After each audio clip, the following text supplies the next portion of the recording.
வணக்கம் தலைவா, அனைவருக்கும் இனிய வணக்கம். இன்னைக்கு நம்ம இந்த ஒரு வீடியோல எதை பற்றி பார்க்க போறோம் அப்படின்னு பாத்தீங்கன்னா, தமிழக வேளாண் கடன் தள்ளுபடி, புதிய நிதி ஒதுக்கீடு மற்றும் அறிவிப்புகள். தமிழக அரசு தாக்கல் செய்துள்ள வேளாண் நிதிநிலை அறிக்கையில் இடம்பெற்றுள்ள கடன் தள்ளுபடி தொடர்பான முக்கிய அறிவிப்புகளை விளக்குகிறது.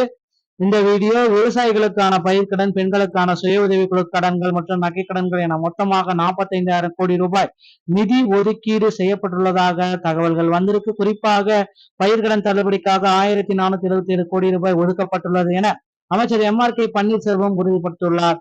மேலும் வர ஆண்டுகளில் விவசாயிகளுக்கு வழங்கப்பட உள்ள புதிய கடன்கள் மற்றும் கால்நடை வளர்ப்புக்கான நிதி உதவிகள்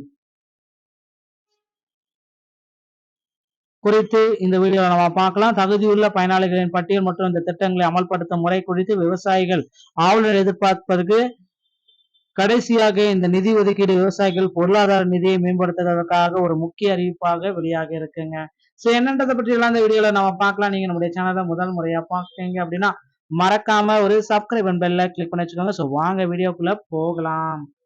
தமிழகத்துல விவசாயிகளுக்காகவே பாத்தீங்கன்னா வேளாண் பட்ஜெட்ல தற்சமயம் பாத்தீங்கன்னா விவசாய கடன் தள்ளுபடி மற்றும் புதிய நிதி திட்டங்கள் எல்லாமே போட்டுட்டு இருக்காங்க.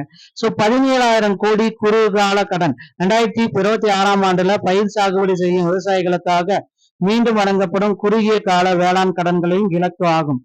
கடன் தள்ளுபடி மற்றும் நிதி ஒதுக்கீடு 45,000 கோடி மொத்த ஒதுக்கீடு. நகை கடன் மற்றும் பயிர்கடன் தள்ளுபடிக்காக ஒட்டு மொத்தமாக தமிழக அரசால் இவ்வளவு பெரிய தொகை ஒதுக்கப்பட்டிருக்கு. சோ வேளாண் கடன் வளர்ச்சி கடனுதவி 2 மடங்கு உயரும்.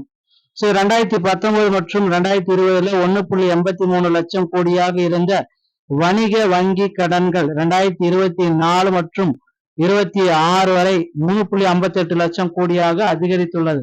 2026 உண்டான புதிய கடன்கள் 3,000 கோடி மூலதன கடன்களை கொடுக்க போறதா சொல்லிட்டு இருக்காங்க. இவைகள் அனைத்துமே மூலதன கடன்களாக இருக்கும். கால்நடை மற்றும் இதர பிரிவுகளுக்கு மீன் வளர்ப்பு மற்றும் தேனீ வளர்ப்பு போன்ற சார்பு தொழில்களுக்காக 3,000 கோடி வழங்கப்பட உள்ளது. விவசாய கடன்களின் நிலமற்ற விவசாயிகளுக்கு உதவி. நிலமலா பட்டியலின விவசாயிகளுக்கு ஆடு மாடு போன்ற கால்நடைகளை வளர்க்கவும் பராமரிக்கவும் கடன் உதவி வழங்கப்படும். கடன் தள்ளுபடி மற்றும் நிதி ஒதுக்கீடுகள் மொத்தம் 45,000 கோடி ஒதுக்கீடு செஞ்சிருக்காங்க.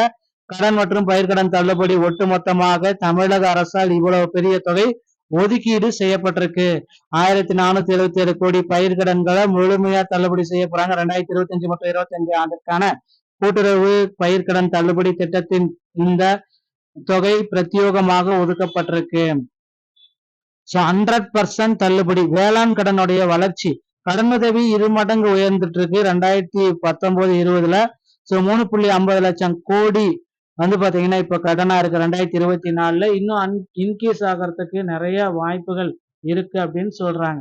100% தள்ளுபடி. தகுதி வாய்ந்த விவசாயிகளின் பயிர்கடன்கள் 100% தள்ளுபடி செய்யப்படும் என அரசு உறுதியளித்துள்ளது. அமலாக்க தேதி தகுதி வாய்ந்த விவசாயிகளின் பெயர் பட்டியல் மற்றும் தள்ளுபடி அமல்படுத்தப்படும் தேதி விரைவில் அதிகாரப்பூர்வமா அறிவிக்கப்படும்.